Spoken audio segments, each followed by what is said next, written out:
Cher Tony, j'ai vu ta dernière réflexion sur l'argent et je t'exprime mon désaccord comme ultime au revoir ou adieu.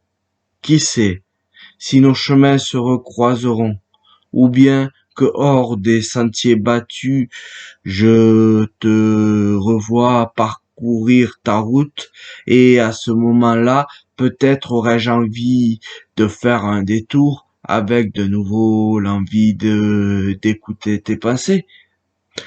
Les détours et les échecs, d'ailleurs, sont mes seuls talents. Pour en finir avec ma digression, je partage une de mes pensées en forme d'aphorisme. Il y a des détours hasardeux où on y gagne à s'y perdre et des recherches de raccourcis qui font perdre du temps.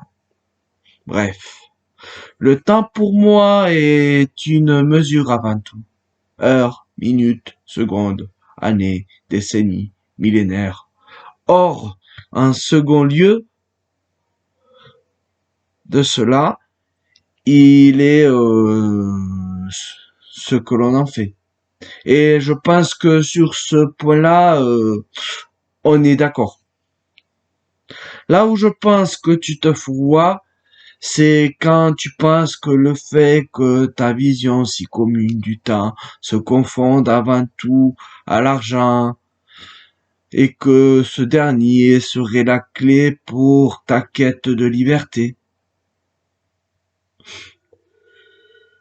Aussi beaucoup d'employés pensent comme toi, des chômeurs, des smicards, par lui dont le salaire dépasse peu ou énormément le revenu minimum. Bref, je pense pas comme toi qui est de pensée binaire où t'as les riches qui pensent d'un côté que l'argent ce serait le temps ce serait de l'argent et d'un autre côté les pauvres qui pensent que le temps ne serait pas de l'argent. Voilà. Parce qu'on consacre tous de toute façon plus ou moins du temps à de l'argent, qu'on le veuille ou non. Donc voilà.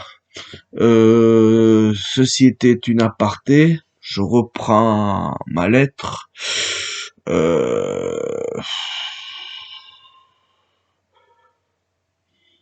Eux aussi adoptent cette croyance. Mais ceci dit, je tiens à faire prendre conscience que cette contradiction où tu parles que quand tu es entrepreneur, tu n'as pas le choix de voir le temps autrement que comme de l'argent, ce qui laisse à songer que cette voie-là mène à l'asservissement du temps pour l'argent qui paradoxalement devrait œuvrer à la liberté.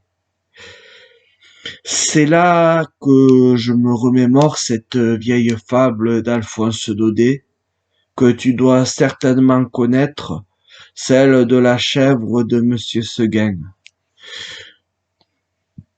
où la moralité exprime que l'herbe n'est pas plus verte ailleurs, mais les dangers plus présents. Enfin, c'est comme cela que je l'ai interprété à l'époque. Bref, pour moi, tu vas te priver de sécurité pour juste changer tes chaînes. Dans l'idéal, la liberté, c'est de se passer de sécurité pour l'indépendance. Seulement, c'est une idée si pure, Seulement, comme j'ai tendance à le dire, si une idée ne meurt pas, elle se fait pervertir.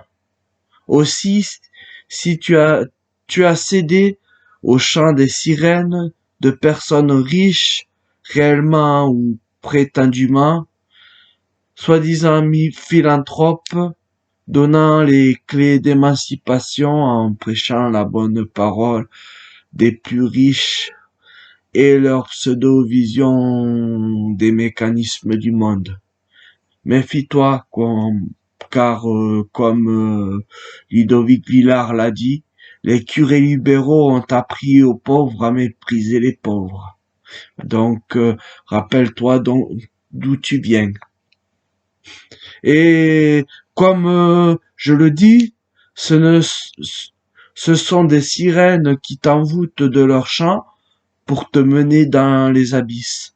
Un riche n'a pas d'intérêt à révéler comment réellement le devenir, ainsi que comment marche réellement le monde, pour peu que lui-même le sache déjà.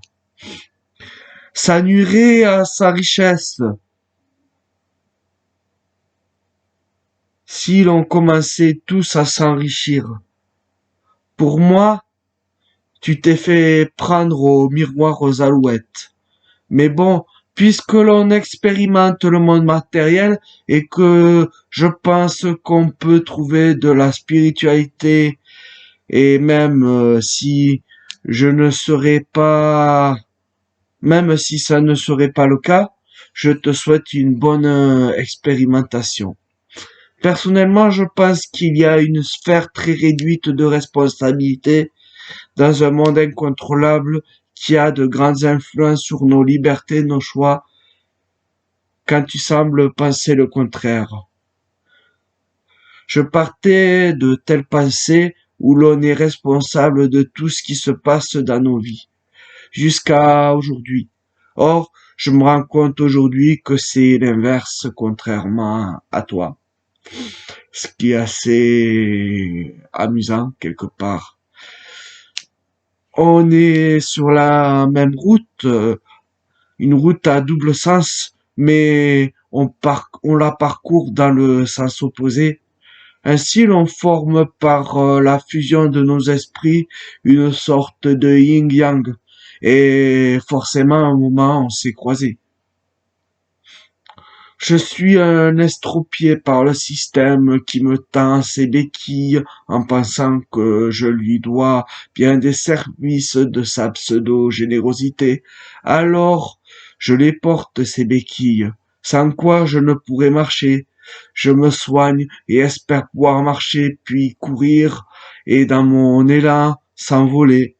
Mais je sais, au fond de moi, je sais qu'à la minute même où je serai en capacité de prendre mon envol, ce perfide système me fera de bon cœur un de ces croche-pattes habituels dont il a le secret à m'en rebriser les membres. Mais j'y trouve de la poésie maintenant. Je vois d'étroites liaisons entre la poésie et spiritualité.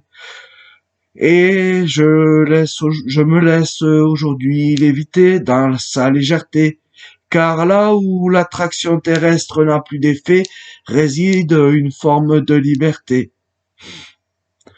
Nos voix s'opposent, ainsi va la vie. Pour finir avec des phrases de la culture judéo-chrétienne dont j'ai baigné, à chacun sa croix, à chacun sa croisade. Donc, au revoir ou adieu, et peut-être à plus, qui sait. Post-scriptum, espèce de fils de pub!